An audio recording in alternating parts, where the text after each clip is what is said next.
Bienvenidos a la revisión de la Agenda Económica PM de este miércoles acá en CNN Chile y que nos muestra que nuestro país se enfrenta a un muy difícil escenario.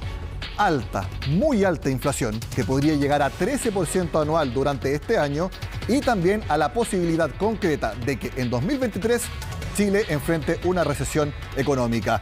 Ese fue el escenario que presentó el Banco Central en el informe de política monetaria de junio, que marca lo que ha pasado en toda la semana, con una alza en la tasa de interés y con una inflación que sigue bastante alta en nuestro país. El mensaje del ente emisor en la nota de Belén Vázquez. 9 de la mañana y la Comisión de Hacienda del Senado recibía al Consejo del Banco Central para escuchar en voz de su presidenta el informe de política monetaria de junio. No fue un mensaje sorprendente por su contenido, sino más bien por las magnitudes de las proyecciones. No habría crecimiento en 2023, la inflación sería más fuerte de lo anticipado este año y se estanca la inversión. Esas fueron algunas de las conclusiones. La inflación ha llegado a niveles que no veíamos hace mucho tiempo. Y para algunos han significado revivir incómodas experiencias del pasado, mientras para otros vivir por primera vez los costos que implica el alza significativa de los precios. La inflación nuevamente fue la protagonista de este informe y sus proyecciones fueron fuertemente corregidas al alza. El IPC anual alcanzaría 13% el tercer trimestre y finalizaría el año en 9,9%. Esto es casi el doble de lo proyectado en el IPOM anterior, una cifra que se reduciría a la mitad en 2023 y convergería en torno a la meta del 3% a mediados de 2024. Desafortunadamente, desde marzo se han ido sumando shocks adicionales que han puesto presión adicional sobre la ya alta inflación. Estos shocks más recientes, si bien son en su mayoría de origen externo, no son inocuos para la trayectoria de la inflación en el horizonte de política monetaria. Si hace unos meses los componentes domésticos impulsaban la gran mayoría del alza en los precios, ahora los factores externos han ganado terreno, particularmente los efectos que ha generado la invasión rusa a Ucrania. Ello ha hecho subir el precio de los alimentos, los que seguirán altos por un periodo de tiempo más prolongado. De hecho, el Central dio cuenta de que el 90% de la inflación que se registró en marzo y abril respondió solo al valor de los alimentos y la energía. Que al principio se pensaba que iba a ser corto, pero terminó siendo más extenso de lo que uno esperaba y eso ha tenido repercusión en el precio de los mercados de los granos y considerando que Ucrania y Rusia son dos productores importantes de alimentos a nivel mundial. Además, el Banco Central ajustó a la baja sus proyecciones para la actividad en 2023, la que podría disminuir 1% y como máximo verá un crecimiento nulo de 0%. Eso sí, este año la economía crecería entre 1,5 y 2,5%, algo sobre lo estimado hace 3 meses. Un proceso que algunos economistas califican como normal, dado los desbalances macroeconómicos que tuvo nuestro país en 2021 y que no se condice con las advertencias de estanflación hechas por algunos organismos. Nosotros ahora tenemos una ventana de oportunidad para evitar ese escenario. ¿Y cómo se evita ese escenario? Tomando las decisiones necesarias en términos de política monetaria y evitar que entremos en una dinámica más persistente de inflación. Obviamente a nadie le gusta que el crecimiento del país sea negativo, pero estamos en un contexto donde puede ser incluso saludable para que las presiones inflacionarias vayan cediendo.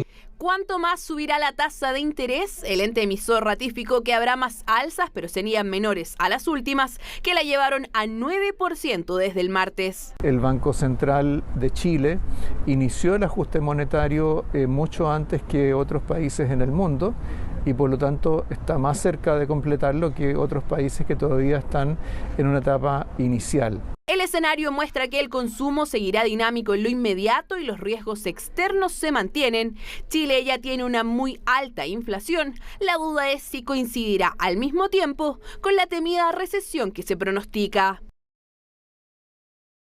Una hora antes de publicarse el IPOM de junio, el Instituto Nacional de Estadísticas entregó la inflación de mayo. Fue 1,2%. Podríamos decir dentro de las expectativas, sí, porque habían algunos que pensaban que podía ser 1,5%, pero en verdad el consenso estaba en 1 punto. Por lo tanto, está levemente por sobre lo que esperaba el mercado. En la web de CNN Chile tenemos todo el detalle del informe del IPC del mes anterior, donde vemos que alimentos y bebidas no alcohólicas anotaron los mayores aumentos mensuales. Y lo más importante fue el pan y cereales, que subieron 1,6%. De hecho, en el IPOM el Banco Central señala que que las últimas cifras, precisamente el alza más volátil que tiene que ver con alimentos y algunos aspectos de energía, son los que están teniendo una mayor incidencia. Ahora también hubo bajas en comunicaciones, en Limón, levemente, y el servicio de transporte interurbano, eso es en la incidencia de la cifra mensual. Ahora ese fue el IPC de mayo, pero quiero mostrarles cómo han estado los IPC mensuales en el último año para que vean cómo mes a mes, después vamos a ver el acumulado, pero mes a mes se grafica entonces este escenario de alta inflación en nuestro país. Por ejemplo, hace un año el IPC de mayo fue 0,3% y apenas 0,1% en junio. Ahí todo normal. Pero luego empezaron la escalada de inflación. 0,8 en julio, 0,4 en agosto, 1,2 en septiembre, 1,3 en octubre. Bajó levemente en noviembre del año pasado a 0,5, en diciembre 0,8. Pero ya volvimos este año a tener fuertes números. 1,2% en enero. Un veranito de San Juan fue el 0,3% de febrero, pero ya el descalabro quedó en marzo con el 1,9% que llevó al Banco Central a reevaluar todo el escenario de precios y que fue el insumo para el IPOM de esta jornada. Abril entonces 1,4% y, como veíamos, el 1,2% de mayo.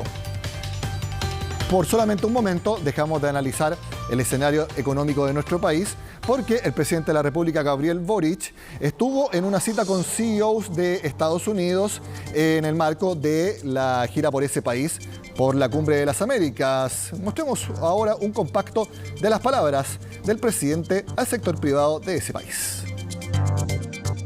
Creemos en el multilateralismo, que sabemos que nuestras relaciones comerciales con nuestros países hermanos son fundamentales y que la colaboración entre el sector público y el sector privado ha sido uno de los motores del desarrollo que hemos tenido en los últimos años.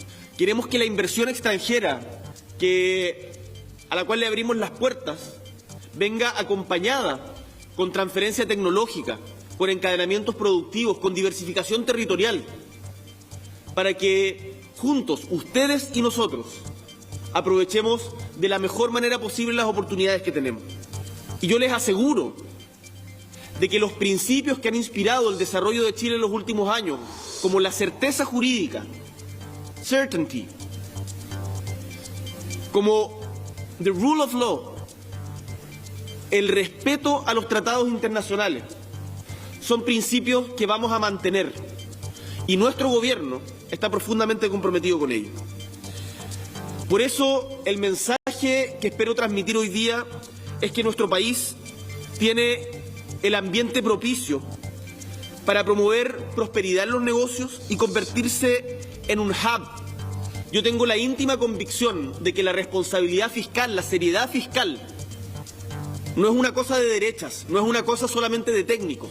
La izquierda, yo soy un presidente de izquierda, tiene que abrazar la responsabilidad fiscal porque es la manera en la que podemos hacer las cosas bien. Es la garantía para poder avanzar sosteniblemente en el tiempo. Tenemos demasiados ejemplos en nuestro continente de economías frustradas producto de irresponsabilidad en el manejo de la economía. Nosotros vamos a ser serios. Este es el proyecto de sociedad en el cual los estamos invitando hoy día a invertir. Uno que pone a la inversión extranjera, al respeto de sus compromisos, a el desarrollo sustentable e inclusivo, su promoción, fomento y focalización como una herramienta relevante del desarrollo inclusivo. Bueno, y posiblemente el presidente Gabriel Boric deba liderar al país en una estanflación. ¿Qué es una estanflación? Estancamiento o caída en el crecimiento con alta inflación. Posiblemente, no digo que vaya a suceder, pero es algo que está como posibilidad cierta en nuestro país. De eso, el IPOM de junio, inflación, tasa de interés, estaremos hablando al regreso con el consejero del Banco Central, Alberto Nodón.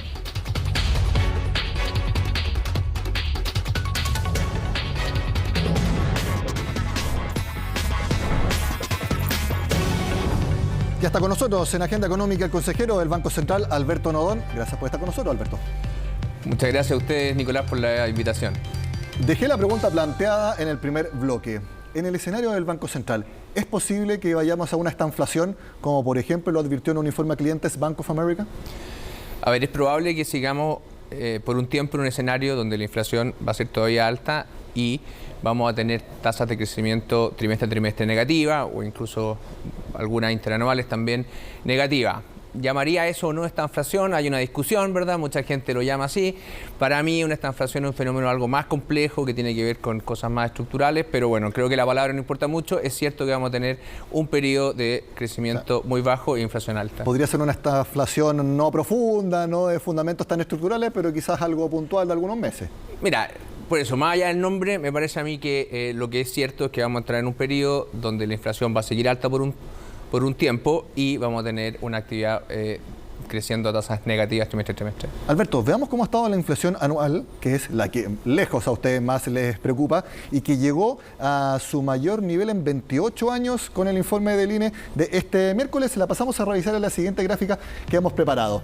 Hace un año está anual en 3,6%. Ustedes ahí están muy tranquilos, pero luego vemos cómo la curva no tan empinada, pero sí, todo el rato creciendo.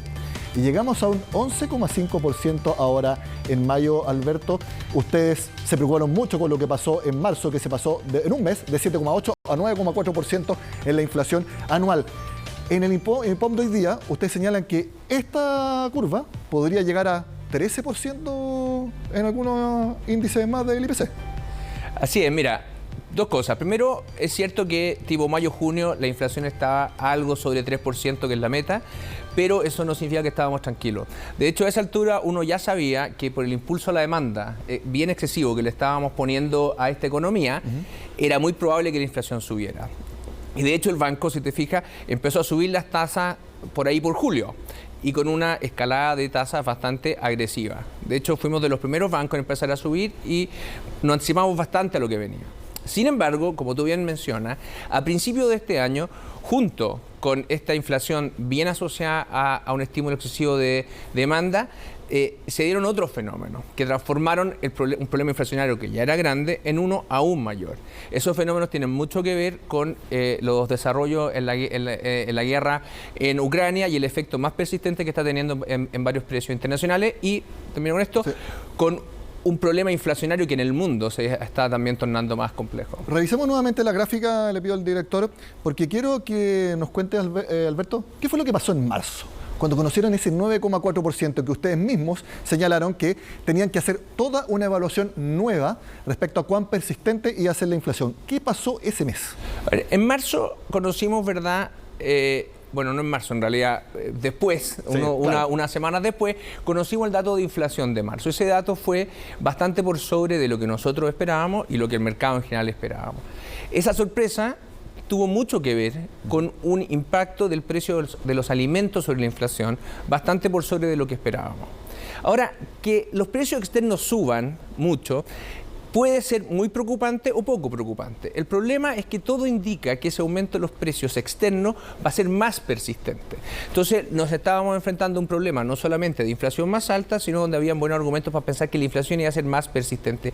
Y eso en un contexto donde el consumo, que tiene que ir ajustándose, ¿verdad?, para que la inflación logre volver a sus niveles normales, no se estaba ajustando a la velocidad que nosotros pensábamos. La combinación de esas cosas requirió una política monetaria más agresiva y ese cambio se dio fundamentalmente en la reunión de mayo. Ya vamos a revisar cómo ha sido la trayectoria de la tasa de interés, porque quiero que ahora nos comentes las proyecciones que hacen concretas en este informe de política monetaria y algo muy bueno, porque en el informe ahora inmediatamente lo comparan a cómo fue en marzo. Eso nos ayudó mucho nosotros los periodistas para hacer precisamente cómo fue. Sí, se subió la estimación de PIB para este año, se bajó para el próximo. Lo vemos en la siguiente gráfica que también hemos preparado y que mide las dos variables entonces más relevantes en estos momentos, que es PIB y el IPC a diciembre, que el IPC a diciembre es cómo va a ser el acumulado en el año. El PIB de 2022 entonces se sube levemente al alza de entre 1 y 2% a 1,5 a 2,25%. Pero quiero que nos cuentes acá qué es lo que está viendo el Central, porque ahora el PIB de 2023, si antes se pensaba en una caída de entre 0,25 y una leve alza de 0,75, ahora están viendo O hay una contracción de 1% o a lo más 0% de crecimiento. Es decir, o tenemos un estancamiento o tenemos una recesión. A ver, para entender esto bien hay que irse un poquito hacia atrás. ¿Qué es lo que pasó en esta economía? Durante el 2021 le pusimos un impulso bien excesivo a la demanda que mandó a la economía claramente por sobre de su capacidad potencial. Entonces, este exceso de capacidad es la principal fuente de presión inflacionaria en el país, sí, y por eso es necesario deshacerlo. Ahora, se va a deshacer en parte porque las causas que causaron este excesivo estímulo de la demanda van a ir saliendo, hay una consolidación fiscal en curso. Esperamos que no hayan nuevos estímulos a la demanda por el lado de los retiros, por lo menos eso está en nuestro supuesto, y eso va a ir haciendo que la economía baje hacia un nivel normal. Ahora, ese proceso se está dilatando algo más de lo que pensábamos. Entonces, ¿qué implica? Que la caída en crecimiento va a ser más bien con más fuerza el próximo año o más concentrada el próximo año y menos en esto, lo que redunda en un crecimiento algo mayor este año, pero en una caída también más fuerte el que viene. Es decir, el fenómeno simplemente se postergó. Se postergó y probablemente se intensificó un poco porque asociado también a esta mayor lentitud en el ajuste, ¿sí?, ¿verdad?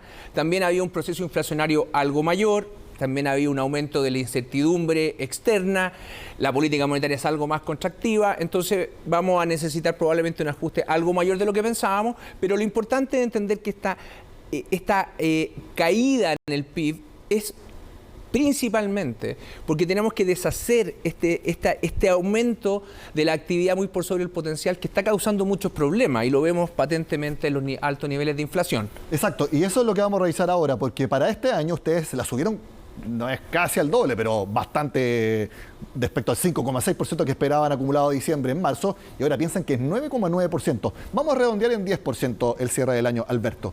De eso, ¿cuánto se puede explicar por factores locales, como por ejemplo los retiros de fondos, los estímulos fiscales que han impulsado el consumo, y cuánto factores internacionales como la guerra entre Rusia y Ucrania, los cuellos de botella en la logística mundial, etcétera? A ver, de ese 9,9%, ¿verdad?, que se proyecta para el fin de este año, la mayor parte, sobre 50%, es asociado a la demanda, a este exceso de demanda que se provocó el 2021. Los excesos de demanda van afectando la inflación, ¿verdad?, con cierto rezago. Entonces, aun cuando esperamos que ese exceso de demanda se vaya deshaciendo durante el año, su efecto inflacionario va a seguir ahí. Sobre eso, hay un efecto del tipo de cambio importante. Cuando uno mira hacia atrás y compara con un año atrás, hoy día tenemos un tipo de cambio también más alto. Ese tipo de cambio más alto también tiene harto de origen local, especialmente asociado a la mayor incertidumbre. Entonces, si uno toma esas dos cosas, creo que es fácil pensar que entre un 60-65% de la mayor inflación tiene que ver con cosas más bien locales, que afectan tanto por el lado de la demanda como por el lado cambiario. El resto tiene mucho que ver con la mayor inflación global y especialmente con el precio de la energía y los alimentos, siendo el de los alimentos probablemente el que más nos ha sorprendido, y eso obviamente tiene que ver con los desarrollos de la invasión rusa a Ucrania. Y en eso no tenemos absolutamente nada que hacer en nuestro país. Sí. Tenemos que hacer, porque acá yo creo que se ha generado una discusión que ha perdido un poco el foco. Porque se comenta mucho esta idea de que cuando las cosas son de origen externo no hay que hacer nada, y que la inflación de origen externo es algo respecto de lo que no hay que reaccionar. Eso me parece a mí que es una visión errada del problema de la inflación. Lo que en verdad importa acá es la persistencia de los shocks, que pueden ser externos o internos. Usualmente los shocks externos tienen poca persistencia. ¿Pero qué puede hacer el Banco Central, reacciona. Por ejemplo, intervenir el dólar? No, uno tiene que mantener tasas nominales, que son las tasas de política, que sean coherentes con los grados de inflación. Entonces, cuando la inflación aumenta mucho y de manera persistente, es necesario también tener una política monetaria, tasas más altas. Pero yo creo que lo que se refieren es que si el Banco Central sube la tasa de interés, afecta localmente, no influye en nada en el escenario internacional. Yo creo que eso se apunta. El problema es que si tú no la subes, puedes agrandar el problema. Si tú no reaccionas de manera coherente, moviendo la tasa coherentemente con las mayores inflaciones, lo que vas a hacer es que el problema inflacionario sea aún mayor. Entonces, para prevenir que un problema grande que viene de afuera se transforme en un problema mayor por no reaccionar es que el Banco Central igual tiene que ir ajustando las tasas. Entonces hablemos inmediatamente de la tasa de interés. Vamos a ver la trayectoria que ustedes comenzaron hace casi un año, en 11 meses. Pasamos, junio del año pasado fue la última vez que lo mantuvieron en 0,5%.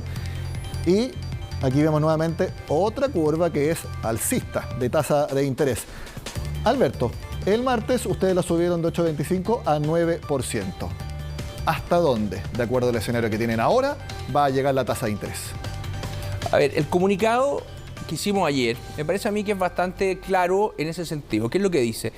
Dice que si se dan las condiciones que se analizan en el informe de política monetaria que se publicó hoy, deberían haber o podrían haber ajustes de menor magnitud que los que vimos. ¿Qué significa eso? En el mercado dicen que puede ser hasta 9,25 o algunos hasta 10,5%, bueno, entonces la dispersión es alta. Ese comunicado tiene dos partes, ¿verdad?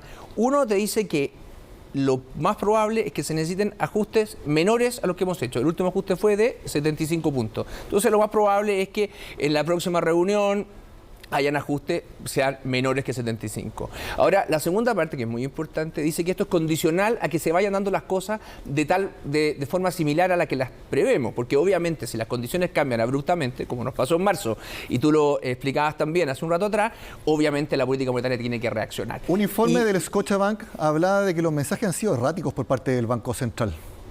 A ver, ¿qué significa algo errático? Significa algo que no tiene, que va sin rumbo fijo o sin un rumbo claro. Yo creo que eso es exactamente lo contrario de lo que hemos hecho. Nosotros tenemos un rumbo bien claro y hemos sido bien explícitos en eso. Lo que buscamos con nuestra política monetaria es que la inflación converja a 2 años vista a 3%, que es la inflación objetivo, a 2 años vista. Ahora, obviamente en el camino pasan cosas.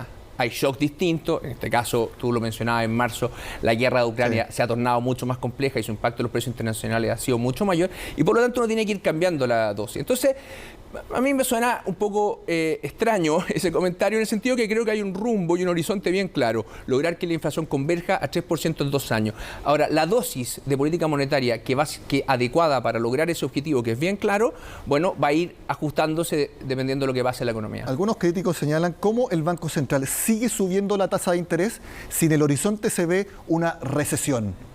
Eso algunas personas pueden pensar, quizás vale la pena seguir con un crecimiento y con alta inflación. Entonces, cuando hay que contener la inflación, ¿es válido sacrificar el crecimiento económico? A ver, el punto que tú haces es súper importante y lo hemos discutido intensamente adentro del banco y en el Consejo. ¿Qué es lo que pasa, verdad? Tú tienes razón que, como hablábamos, este crecimiento excesivo que tuvo la economía se va a ir deshaciendo por diferentes causas. Parte de esas causas tienen que ver con que ya no están estos estímulos excesivos dando vuelta a la economía. El gobierno tiene una política fiscal que es claramente alineada o busca ser alineada con la regla y el efecto de los retiros de fondos de pensión se ha ido eliminando.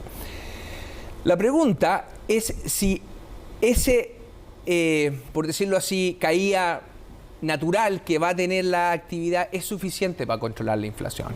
Y la respuesta es no. Uno cuando hace las proyecciones y hace el análisis se da cuenta que requiere meterle un poquito más de velocidad a esa caída si queremos controlar la inflación en un periodo razonable.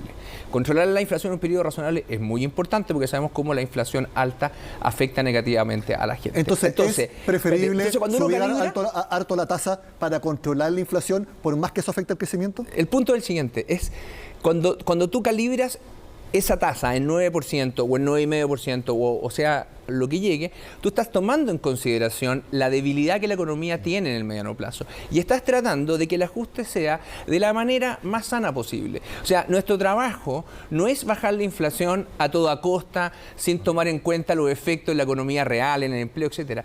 Al revés, es bajar la inflación de la manera más suave posible, lo que los gringos llaman el soft landing. Mi última pregunta, y eso Alberto, es difícil de hacer y en eso estamos trabajando intensamente. Nos queda poco tiempo, no me va a decir cuándo, pero ¿es probable que el Banco Central empiece a bajar la tasa de interés el próximo año?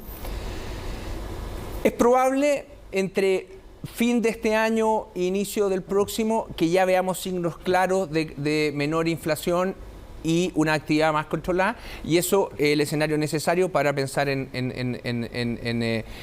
decisiones como esa. Pero de nuevo, nuestro compromiso no es con fechas ni con días específicos, es con reaccionar al estado de la macroeconomía que se va presentando en cada instante. Entonces, nuestras decisiones tienen más que ver con la evolución de la economía que con un minuto específico del tiempo. Alberto Nodón, consejero del Banco Central, como siempre, gracias por estar en Agenda Económica. Muchas gracias a usted, un placer como siempre. Con este análisis, como siempre, en detalle del escenario macroeconómico de nuestro país, terminamos la agenda de este miércoles. Sean con nosotros acá, en CNN Chile.